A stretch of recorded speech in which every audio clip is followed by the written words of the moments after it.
Hello guys, welcome back to our channel. ఈరోజు మనతో ఉన్నారు డిజిటల్ మార్కెటింగ్ కోచ్ అయిన చందు గారు. ముఖ్యంగా డిజిటల్ మార్కెటింగ్తో అసలు ఎంతవరకు సంపాదించవచ్చు, ఎంత హై రేంజ్లో అమౌంట్ సంపాదించవచ్చు, ఈ రోజు ఎపిసోడ్లో తెలుసుకుందాం. Hi sir. హాయ్. సో మన ఆడియన్స్కి నేను చెప్పిన విధంగానే నా క్వశ్చన్ చాలా సింపుల్. డిజిటల్ మార్కెటింగ్తో ఎంత వరకు సంపాదించవచ్చు, ద హైయెస్ట్ లిమిట్ ఎంత? సో బిఫోర్ నేను ఈ క్వశ్చన్కి ఆన్సర్ చేసే ముందు నాకు ఒక క్వశ్చన్. సో ఒక యూట్యూబ్ పర్టికులర్ క్రియేటర్ ఎవరైతే ఉన్నారో ఆ పర్సన్ వెళ్ళేసి మీరు ఎంత సంపాదిస్తున్నారు అని అడిగితే తను ఏం చెప్తాడు? తన క్యాపబిలిటీ ఎంతైనా సంపాదించవచ్చు. ఎస్. సో ఈ డిజిటల్ మార్కెటింగ్ లో కూడా దేర్ ఈజ్ నో లిమిట్. ఇప్పుడు మీరు ఏదన్నా ఒక కోర్స్ నేర్చుకుని జాబ్ చేశారనుకో, సో హైయెస్ట్ లెవెల్ కి రీచ్ అయిపోయిన తర్వాత ఒక మేనేజరో టీమ్ లీడో హైయెస్ట్ లెవెల్ కంపెనీలో ఏదైతే ఉందో ఆ లెవెల్ కి రీచ్ అయిపోయినా కూడా ఒక శాలరీ లిమిట్ ఉంటుంది ఆ కంపెనీ దానికి. సో టర్మ్స్ అండ్ కండిషన్స్ లో, నామ్స్ లో, సో అదే శాలరీ ఇస్తారు.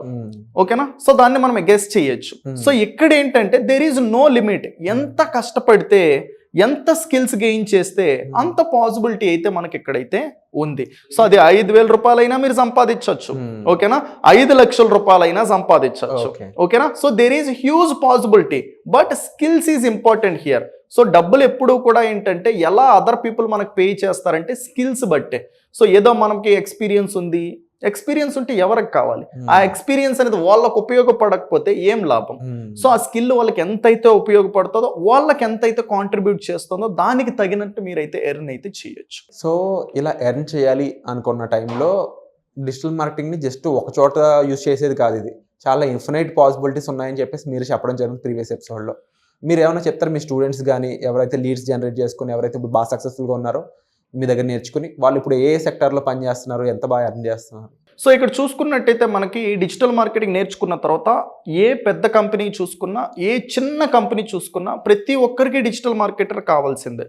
సో పీపుల్ ఏంటంటే వాళ్ళ స్కిల్స్ బట్టి, ఇప్పుడు ఏంటంటే ఒక క్లాస్ తీసుకున్నామంటే దాంట్లో ఒక 30 మంది ఉంటే, సో ఫస్ట్ ర్యాంక్ వచ్చే వాళ్ళు ఉంటారు, 30th ర్యాంక్ వచ్చే వాళ్ళు కూడా ఉంటారు. సో మంచిగా వాళ్ళ ఎఫర్ట్స్ పెట్టిన వాళ్ళు ఈజీగా సెటిల్ అవ్వగలుగుతారు. మంచి ప్యాకేజెస్తో, ఈవెన్ ఏంటంటే ఒక 16 lakhs 12 lakhs ప్యాకేజెస్తో కూడా మంచి మంచి కంపెనీస్లో ఏంటంటే సెటిల్ అయిన వాళ్ళు అయితే ఉన్నారు. సో అలానే ఏంటంటే వాళ్ళే ఓన్గా ఏంటంటే ఒక ఏజెన్సీ, ఎవరి కింద నేను పని చేయాల్సిన నాకు ఇష్టం లేదు, కానీ నేను ఏంటంటే డబ్బులు సంపాదించాలి అలా అనుకున్న వాళ్ళే ఏంటంటే ఓన్ డిజిటల్ మార్కెటింగ్ ఏజెన్సీస్ పెట్టుకొని అదర్ పీపుల్, వాళ్ళ సరౌండింగ్ ఉంటారు కదా బిజినెస్ పీపుల్, వాళ్ళందరికీ ఏంటంటే సర్వీసెస్ ఇస్తూ అలా ఎర్న్ చేసుకొని సెటిల్ అయిన వాళ్ళు కూడా ఉన్నారు. సో స్టూడెంట్స్ చూసుకున్నట్టయితే సో వాళ్ళు ఈ పర్టికులర్ స్కిల్ని నేర్చుకొని గ్రాడ్యుయేషన్ ఇంకా అవ్వాలా, బీటెక్, డిగ్రీ ఇలా చేసే వాళ్ళు కూడా ఈ పర్టికులర్ వాటిపైన ఇన్స్టాగ్రామ్, ఫేస్బుక్ పైన ఎక్కువ ఇంట్రెస్ట్ ఉంటుంది ప్రతి ఒక్కరికి, ఫోటోలు పెట్టుకుంటూ, వీడియోలు పెట్టుకుంటూ. సో ఈ స్టేజ్ నుంచి ఏంటంటే ఇంకొద్దిగా స్కిల్ నేర్చుకొని అదే పేజెస్ని మెయింటైన్ చేస్తూ, ఓకేనా, ఫాలోవర్స్ తెప్పించుకొని, సో ఇన్ఫ్లుయెన్సర్ మార్కెటింగ్ అనేది చేసుకుంటూ ల్యాక్స్లో ఎర్న్ చేస్తాను. సో ఇలా చూసుకుంటే ప్రతి ఒక్క పర్టికులర్ మాడ్యూల్ కూడా డిజిటల్ మార్కెటింగ్లో మనకి చాలా అంటే చాలా ఇంపార్టెంట్ మాడ్యూల్స్ ఉన్నాయి. ఒకటి యూట్యూబ్ యాడ్స్, ఇంతకుముందు మనం యూట్యూబ్ మాట్లాడుకున్నాం. సో అదే యూట్యూబ్లో ఏంటంటే క్రియేటర్ అని ఒక పర్సన్ ఉంటాడు. క్రియేటర్కి డబ్బులు ఎలా వస్తాయి అంటే యాడ్స్ ద్వారా డబ్బులు వస్తాయి. సో ఈ క్రియేటర్ ఏంటంటే ఆ యాడ్స్నే నమ్ముకొని నాకు జాబే వద్దు, లక్షల రూపాయలు జాబ్ను వదులుకొని నేను యూట్యూబ్ చేసుకుంటా, నేను ఒకరి కింద ఎందుకు పని చేసేది అనే సిచ్యువేషన్ మనం చూస్తాను. సో ఇప్పుడు ఆ పర్సన్ యాడ్స్ పైనే నమ్ముకొని జాబ్నే వదులుకొని డబ్బులు సంపాదించుకోవచ్చు అని వచ్చేసినప్పుడు మరి యాడ్స్ని క్రియేట్ చేసేది ఎవరు? ఆ యాడ్స్ని క్రియేట్ చేసేది మనమే. మనం క్రియేట్ చేస్తే క్రియేటర్కి డబ్బులు వస్తాయి. మరి మనకెంత కాన్ఫిడెంట్ ఉండాలి? ఆ కాన్ఫిడెంట్ రావాలి అంటే ఈ డిజిటల్ మార్కెటింగ్ రిలేటెడ్లో ఈ స్కిల్ నేర్చుకుంటే యాడ్స్ని మీరే క్రియేట్ చేయొచ్చు. వాళ్ళకి పాసిబిలిటీస్ ఉన్నాయి, మీకు కూడా పాసిబిలిటీస్ ఉన్నాయి. మీరుంటేనే డిజిటల్ మార్కెటర్ ఉంటేనే యూట్యూబర్ ఉంటాడు. ఓకే, సో మరి వాళ్ళకే అంత కాన్ఫిడెంట్ ఉన్నప్పుడు మీకెంత చాలా అయితే ఉండొచ్చు. ఈ కాన్ఫిడెంట్ ఇప్పటివరకు ఎవరు చూసి ఉంటారు, వినుంటారు, నేనైతే ఇది first time. So that is the one. ఇప్పుడు ఏంటంటే ఇలాంటివి ఓకేనా ప్రతి ఒక్కరికి తెలియజేయడం. ఎందుకు అంటే మీకు ఇప్పుడు నేను చెప్పాను, మీరు కామ్గా ఉంటారు. కొంతమంది ఏంటంటే చూసి వదులుకుంటారు, కొంతమంది ఏంటంటే ఇదేంటి భలే ఉంది, యూట్యూబర్ ఏంటంటే యాడ్స్ ద్వారా డబ్బులు సంపాదిస్తా అంటే ఆ యాడ్స్ని క్రియేట్ చేసేది మనం నేర్చుకుంటే. ఓకే, ఒకటి ఏంటంటే తల దన్నేది ఏంటంటే కొద్దిగా ఒక పర్టికులర్ ఉంటుంది కదా. సో ఒకటి చేసేటప్పుడు దానికి ఇంకా మరింత పెద్దగా అనేసి, సో క్రియేటర్ కన్నా ఏంటంటే నెక్స్ట్ లెవెల్లో ఉండేదే డిజిటల్ మార్కెటింగ్ రిలేటెడ్ యాడ్స్. ఓకేనా, అది యూట్యూబ్ చూసుకున్నా, ఫేస్బుక్ చూసుకున్నా, ఇన్స్టాగ్రామ్ చూసుకున్నా, ఏది చూసుకున్నా కూడా. సో ఈ పర్టికులర్ ప్లేసుల్లో ఒక పర్టికులర్ పీపుల్ ఉంటారు, ఎవరు అంటే యూజర్. సెకండ్ పర్టికులర్ పీపుల్ ఉంటారు, ఎవరు అంటే క్రియేటర్స్. థర్డ్ వన్ ఉంటారు, అది ఎవరు అంటే అడ్వర్టైజర్స్. సో యూజర్స్ అంటే ఎవరో కాదు, మీరు, నేను, అందరం. ఇప్పుడు మీరు వీడియో చూస్తున్నారా, మీరు కూడా ఒక యూజర్. యూజర్ పొజిషన్లో ఉంటే డబ్బులు రావు, ₹1 అంటే ₹1 రావు. మీరు ఏ ప్లేస్కి వెళ్ళాలి అంటే క్రియేటర్ కన్నా వెళ్ళాలి, లేదు అంటే అడ్వర్టైజర్ కన్నా వెళ్ళాలి. క్రియేటర్కి వెళ్ళడం అనేది ఏంటంటే అంత ఆషామాషా విషయం ఏం కాదు. సో మనకేంటంటే స్క్రిప్ట్ రాసే నాలెడ్జ్ ఉండాలి, కమ్యూనికేషన్ ఉండాలి, కన్విన్సింగ్ ఉండాలి. ఓకే, సో ఇలా మనకి చాలా నాలెడ్జ్ ఉండాలి. మళ్ళీ అక్కడితో ఉంటే సరిపోదు, ఇన్వెస్ట్మెంట్ కావాలి. ఒక మంచి కెమెరా కొనుక్కోవాలి, ఒక మైక్ కొనుక్కోవాలి, ఓకే, ఎడిటింగ్ ల్యాప్టాప్ కొనుక్కోవాలి, థంబ్నెయిల్ ఎడిటర్ని హైర్ చేసుకోవాలి, వీడియో ఎడిటర్ని హైర్ చేసుకోవాలి. మినిమం ఏంటంటే ఒక 2 lakhs ఇన్వెస్ట్మెంట్ మినిమం ఉంటుంది. అయినా సక్సెస్ అవుతామంటే దెర్ ఈజ్ నో గ్యారంటీ. ఈ పర్టికులర్ డెసిషన్ ఎప్పుడు రైట్ అంటే 4 years బ్యాక్, 5 years బ్యాక్. అప్పుడు యూట్యూబ్ కాంపిటీషన్ తక్కువ. ఇప్పుడు చూసినట్టు ఏం చేస్తామంటే ప్రతి ఒక్కరూ యూట్యూబరే, ప్రతి ఒక్కరూ ఛానల్ ఫ్రీగానే కదా క్రియేట్ చేసేది, షూటింగ్ ఫ్రీనే కదా, ఓకేనా, చేసి ఏంటంటే వీడియోలు పెడుతున్నారు.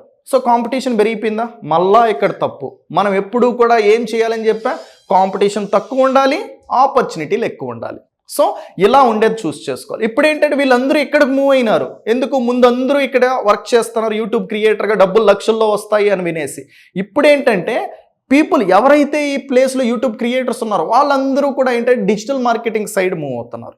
ఓకేనా, సో ఇది చేస్తున్నారు, అది కూడా చేస్తున్నారు. సో ఆ పర్టికులర్ ప్లేస్లో కూడా ఏంటంటే ఎలా వర్క్ చేయాలి, ఉన్న ఆడియన్స్ని ఏంటంటే ఎలా యూజ్ చేసుకుని డబ్బులు ఎర్న్ చేయాలి, ఎలా పాసిబిలిటీస్ ఎక్కడ చూసుకున్నా ఏంటంటే మనకి ఏ బిజినెస్ చూసుకున్నా డిజిటల్ మార్కెటింగ్ అనేది కావాల్సిందే. Wonderful sir.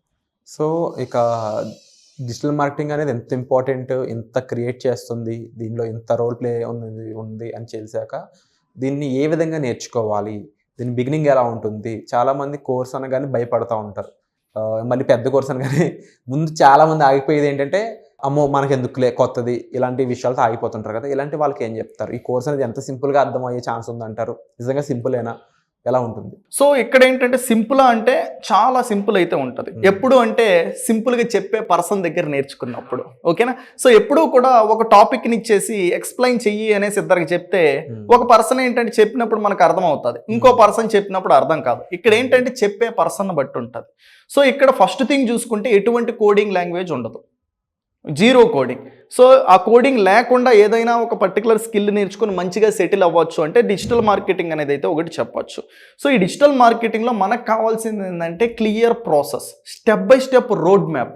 ఆ రోడ్ మ్యాప్ అనేది ఎవరి దగ్గర అయితే ఉంటుందో, సో ఆ రోడ్ మ్యాప్లో కూడా ఏంటంటే ఎవరైతే ప్రూవెన్ స్ట్రాటజీస్తో నేర్చుకుంటారో, రియల్ టైం ట్రైనింగ్తో నేర్చుకుంటారో, ప్రాక్టికల్ దాంతో నేర్చుకుంటారో, అప్పుడు ఏమవుతుంది అంటే వాళ్ళ క్లియర్ కట్ ఐడియా వస్తుంది. ఎప్పుడు కూడా ఒక కోర్స్ నేర్చుకొని కంప్లీట్ అయిపోయిన తర్వాత నేను ఇది చేయలేకపోతున్నాను అంటే, సో ఏం నేర్చుకున్నావో అది నువ్వు చేయలేకుండా ఉన్నావు అంటే ఆ పర్టికులర్ దాన్ని నువ్వు ఏంటంటే నేర్చుకోవాల్సిన విధంగా నేర్చుకోవాలి. ఎప్పుడైతే నేర్చుకోవాల్సిన విధంగా మనం నేర్చుకుంటామో అప్పుడు మనం చేయగలుగుతాం. వాట్ ఈజ్ వాట్ అని నేర్చుకుంటే కుదరదు, ఓకేనా. అది ఎప్పుడు చేయాలి, ఎలా చేయాలి, ఎందుకు అదే చేయాలి, వేరేది ఎందుకు చేయకూడదు, ఓకేనా అనేది పర్టికులర్ క్వశ్చన్ అన్నిటికీ కూడా ఒక కాన్సెప్ట్ పైన మనం తీసుకొని వస్తూ ఎక్స్ప్లెయిన్ చేసినప్పుడు ఒక పర్సన్ నేర్చుకునే పర్సన్కి ఒక క్లారిటీ వస్తుంది. తను కూడా చెయ్యాలి అనుకున్నప్పుడు ఎందుకు చెయ్యాలి అనే క్వశ్చన్ తనకే వస్తుంది, ఆన్సర్ కూడా ఆల్రెడీ ఉంటుంది. సో ఇలా మనం ఏంటంటే చాలా కాంప్లెక్స్ రిలేటెడ్ వాటిని కూడా ఏంటంటే సింప్లిఫైడ్ చేసి ప్రతి ఒక్క నార్మల్ పర్సన్కి ఎంత నార్మల్లో ఉన్నా కూడా ఆ పర్సన్కి అర్థమయ్యేలాగా అయితే టీచ్ చేస్తూ ముందుకైతే మనము తీసుకెళ్ళడం అయితే జరుగుతుంది. Wonderful sir. సో మీరు కూడా ఇదే విధంగా చాలా సింపుల్గా మీకు అర్థవంతంగా చెప్పే ప్లేస్లో నేర్చుకోవాలనుకుంటున్నారా? సో ఇదే మీకు రైట్ ప్లేస్ అని చెప్పొచ్చు. చందు గారు కండక్ట్ చేయబోయే వర్క్షాప్కి మీరు పార్టిసిపేట్ చేయాలనుకున్నట్లయితే వెంటనే డిస్ప్లే అవుతున్న నెంబర్స్ కాల్ చేసి ఇమీడియట్గా మీరు రిజిస్టర్ చేసుకోండి. Thank you so much.